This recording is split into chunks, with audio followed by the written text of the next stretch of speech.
பண்ணி வச்சிருக்காளே, இவள அந்த கடவுள் தான் காப்பாத்த முடியும்க்கா. ஆனாலும் நான் இதை விட போறதில்ல. என்னக்கா சொல்றீங்க?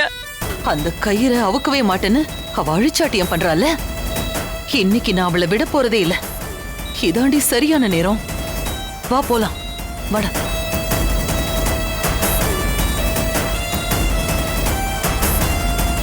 ஏ துர்கா, வீணாவ பார்த்தல, பல்ஸ் ரேட் இறங்கிட்டே இருக்கு. இன்னும் எத்தனை நிமிஷம் தாங்கும்னு தெரியல. இங்க நடக்கிற எல்லாத்துக்கும் காரணம் நீயும் உன் கையில கட்டி இருக்கிற கயிறுன்னும் நாங்க நம்புறோம். நான் சொல்றேன், இப்ப நீ இந்த கயிறு அவுத்துதான் ஆகணும். இது என்னோட உத்தரவு.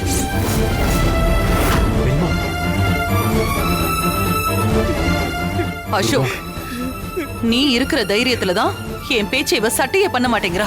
இப்ப கூட பாரு, மரம் மாதிரி நிக்கிறா.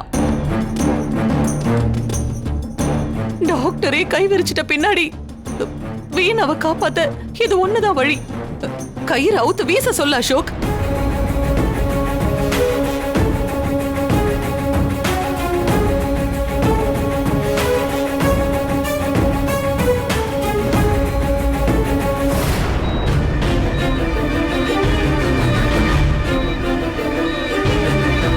ஏய், என்னடி குளத்துல போட்ட கல்லு மாதிரி நிக்கிற?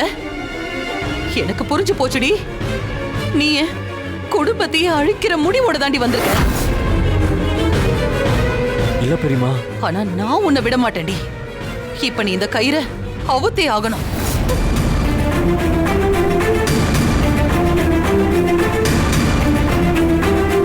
நான் சொல்லிக்கிட்டே இருக்கேன், அப்ப கூட அசைறாளா பாரு.